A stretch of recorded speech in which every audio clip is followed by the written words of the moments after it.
Okay, now I'm talking about the character of Jacob. Okay, so Jacob, we already know the story of Jacob, how that his mother gave birth to him and named him Jacob because he held the heel of his brother Esau at birth. Again, we see how it is that he was named according to the circumstance of his birth.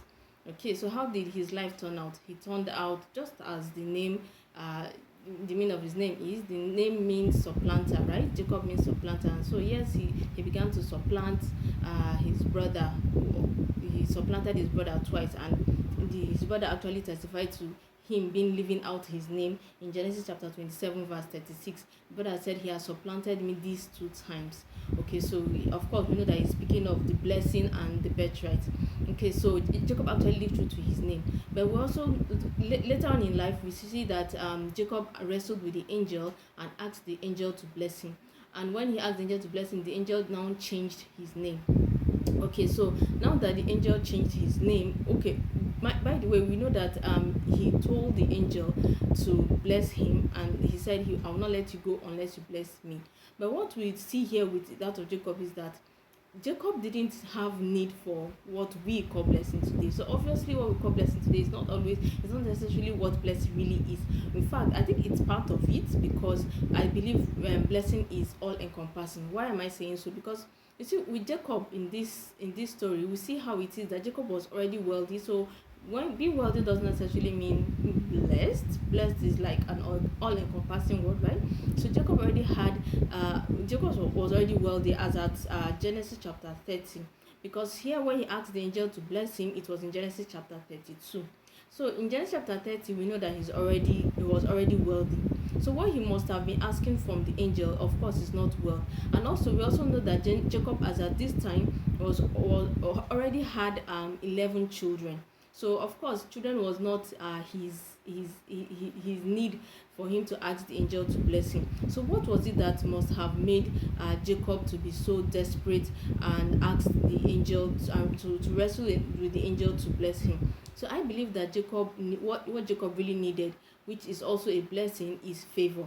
Why am I saying favor? Because if you look at Jacob's life, you see how it is that he had to struggle to get everything in his life, unlike how it was with Abraham, his grandfather, and Isaac, his father. Okay, let's take an example. When it comes to marrying the wife he wanted, he had to serve 14 years to get the one wife that he desired, and an extra baggage, the one that he did not desire, with it. Okay, but the point is he had to serve 14 years for one person. And you see how it is that it wasn't even Laban is his wife's mother-in-law, his wife's that's his father-in-law. Okay, so he didn't actually place the condition. That's Laban didn't actually place the condition to serve him for 14 years or for 7 years for Rachel, right?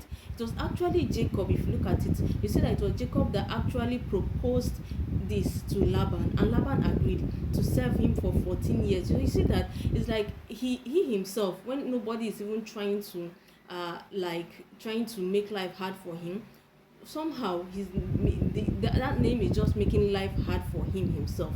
Okay, so he made the proposal. He could have said, let me serve you for 2 years. He could have said, let me serve you for 6 months, and Laban would have agreed.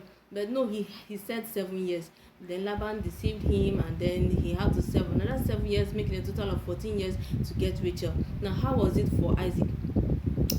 Isaac did not, I don't think Isaac even was expecting any bride. He might have been, but he did absolutely nothing.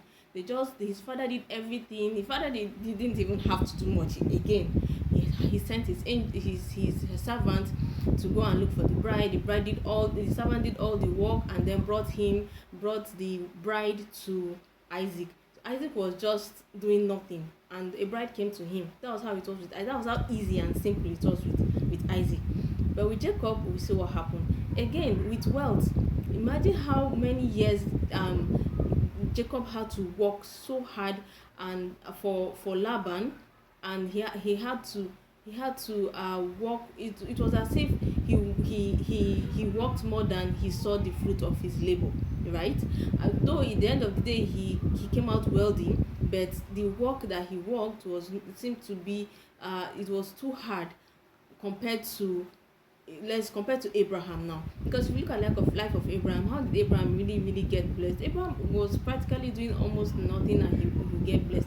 In fact, there was a time he there was a time that he lied that his wife is actually his sister, and guess what, he came out rich with that. Okay, so it's like at that time God was working together. God was making all things work together for the good of Abraham, right, according to scriptures. Okay, so with Abraham, we see how it is that he did nothing. So it was like favor was just working for Abraham, favor was working for Isaac. But with Jacob had to work to get to be wealthy. He had to work to get. When I say work now, I'm not talking about just work, because people like, okay, you are supposed to work, yes. But with Jacob, it was more like labor, it was more like toil, more like sweat to get whatever it is that he needed. And if you look at it, in Genesis, in towards the ending of his life, as at when he was 130 years old, he said to Pharaoh, he said that he's 130 and he has lived a very difficult and very hard life. So you see that, true to it, it's like Jacob really needed favor, because he kind of struggled almost many times in his life. Okay, so we see here that Jacob, what he was actually looking for the angel to bless him with was favor. Now, this happened in Genesis chapter 32. Now, when we drop down to Genesis chapter 35, you will see how that God came and reaffirmed the name to Jacob, the new name, because when the angel, when he after wrestling with the angel asked him, "What's your name?" And he said, "My name is Jacob." And the angel said, "Your name shall no longer be Jacob, your name shall be Israel." So again, it's like God came a second time in Genesis chapter 35 now to affirm that name to Jacob. And after he did, you will notice that the same Genesis chapter 35, few verses later, you notice how it is that Rachel was in labor, and she labored hard. And just after she died, she named the child that she named him Ben-Oni. And Ben-Oni means son of my sorrow. And she named him that because she had a very, very hard labor. And then she died afterwards. So after just after she died and gave birth to Ben-Oni, the father came and said, "No, this child shall not be called Ben-Oni. This child shall be called Benjamin." Okay, so now we see here how it is that Jacob has learned his lesson, right? He would not want history repeating itself. He would not want to name the child after the circumstance of his birth, right? Now he's wiser. Now he has understanding of how names can affect people's lives. So you see how that he changed Benjamin's name from Ben-Oni to Benjamin. Okay, so you see that history is not going to repeat itself with that. In fact, if you notice, prior to this time, you notice that Jacob didn't even think too much to names or a meaning of names or he didn't think too much to names, so much so that he did not name any of his children. He had 11 children before Benjamin, right? And each of them, his wives named them. He did not name one, not even one of those children did he name. Okay, so he left all the naming to the mothers. But now he's naming this particular one. So you see that now he has learned his lesson. So here, what do we learn with Jacob's story? With Jacob's story now, we learn that one of the ways that you can tell if you need a name change is when you lack favor in your life. You know, you could be on a queue and you realize that you've been on the queue for 1 day, 2 days, 3 days. Just when it's about to get your turn, you see that they'll tell you that whatever it is that you were queuing for is finished, or the job that you just about when it gets your turn, you see that the job that you have been that you've applied for, they'll tell you, okay, it's been given to someone else. Things like that. You just see that you just work when it's noticed that you're working more than you are actually seeing the fruit of your labor. Yes, that's actually a pointer that you might need a name change. Okay, so because here it will seem as if you're working like a horse and you're eating like an ant. So the fruit of your labor wouldn't be corresponding to the hard work that you have been putting into whatever it is that you are doing, your job or whatever it is that you are doing.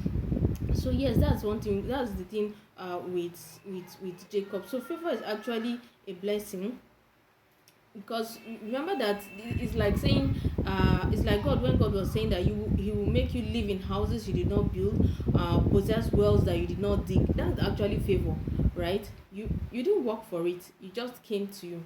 Okay, so that is that with Jacob. So let's move on to the next Bible character now.